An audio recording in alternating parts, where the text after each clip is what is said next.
of our machine shorthand abbreviation. To start our demo proper, let us have the new letter keys. The initial P. The initial P is depressed by the left middle finger in the hold key position. Initial P. Left middle finger in the hold key position. Initial P.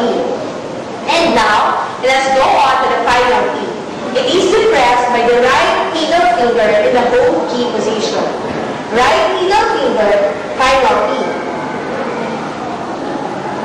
To practice initial and final P, let us have some examples. The initial P, we have the word pay. Pay is depressed as initial P and vowel A. Word pay. And in final P, we have the word up. The word up is depressed by vowel U and final P. Up. Let us proceed to the first set of our consonant compounds. The first consonant compound we have is the PR.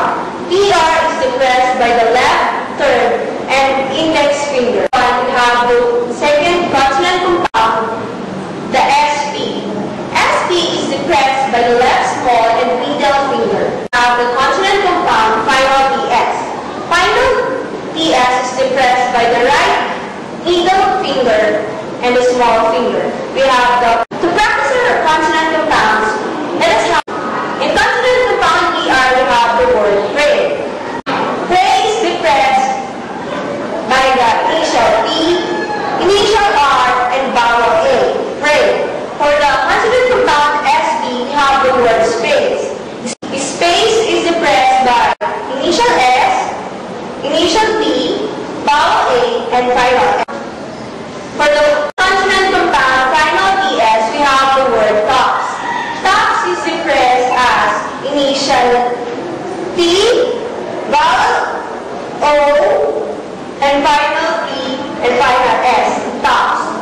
Now, let us now go on to the last topic of this lesson, which is the machine shorthand abbreviations. For the first word, we have the word purchase.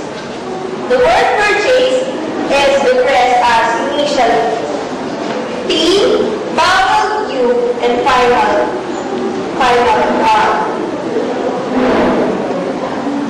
And the second word we have the part and point. Part and point is depressed only by initial. The word superintendent. The word superintendent is depressed by initial S, initial T, vowel U, final R, and final T. Superintendent. Then we have the word plaintiff. Plaintiff is only depressed by initial P. And that's the end of our